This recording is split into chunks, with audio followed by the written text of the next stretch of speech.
శంకర శ్రీ మారుతి సేవేంద్ర మహారాజుకి రైట్. మన వారి స్మరణ, వారి యొక్క కృప కదా ఇక్కడ మనం చక్కగా ఉండి మాట్లాడుకుంటున్నాము. ఒక చెప్పులు కుట్టి ఆయనకి పిల్లలు లేరు.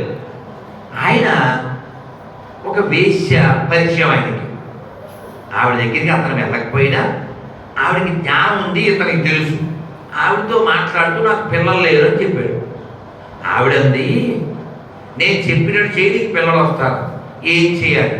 అదిగో ఆ పంతులు గారు వెళ్తున్నారు.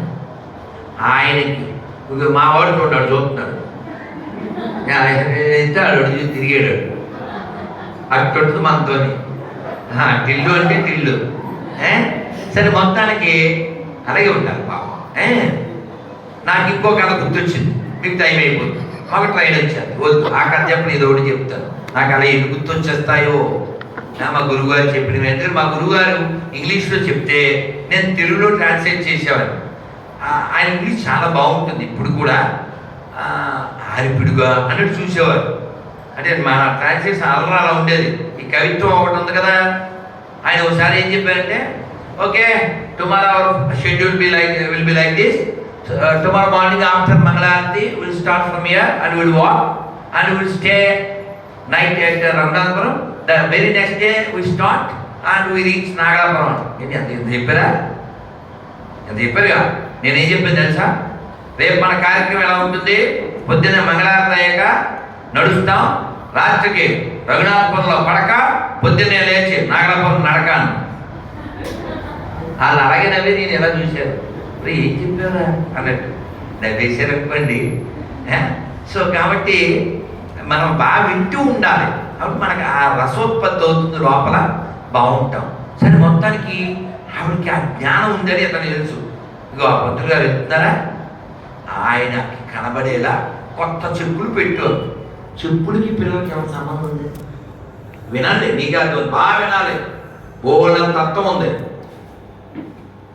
వీడు రోజు కొత్త చెప్పులు ఆయన కనబడేలా పెట్టేవాడు. నదీ స్థానానికి 3 సార్లు త్రికాల సకాల. మా సంవత్సరం శాస్త్రి గారు చెప్తారు, సంధ్యావందనం, సకాలము, త్రికాలం చెయ్యాలి. ఈయన 3 పూట్ల స్నానం చేసి 3 పూట్ల సంధ్య చేసేవాడు. వేసవకాలంలో అది ఎక్కడికి వెళ్తుంది? వెనక్కి వెళ్తుంది. వెనక్కి వెళ్తే బయటికి వస్తే ఇసుక వస్తుంది. అవునా? ఏం బయటకు వెళ్తున్నారో బీరకే అంటే ఇసుక ఇసుక అంటాడు కదా. అలాగా ఈ ఇసుకలో ఆయన నడుస్తూ ఆయన పని ఎలుగుతాయి, తగ్గిరావా గింగిరి గింగిరమని ఎదిగింది. సో ఆయన రోజు వీడు ఆ చెప్పులు కనబడేలా పెట్టేవాడు. రోజు వెళ్తున్నాడు, వస్తున్నాడు, వెళ్తున్నాడు, వస్తున్నాడు. అలా కాలం గడిచిపోయింది, వయసు పెరుగుతుందిగా. ఓ రోజు మధ్యాహ్నం, నానా వెనకాల అల్లరి చేయకండి నాన్న ప్లీజ్, 10 నిమిషాలు. ఈ కాళ్ళు కాలిపోతాయి కదండి, చర్మం కదా, ఆ ఇసక్కలో కాలిపోయి ఆయన తట్టుకోలేని పరిస్థితిలో చెప్పుల్లో కాళ్ళు ఎత్తేసాడు. ఇంటికి వెళ్ళిపోయాడు. వీడు చుట్టూ వెనకాల ఉండిపడి అలా ఎన్నో సంవత్సరాలు చూశాడు. మొత్తానికి అది వెళ్ళి చెప్పాడు ఆవిడతో, ఏమంటే ఇలాగా పంతులుగా చెప్పులు వేసుకెళ్ళారు.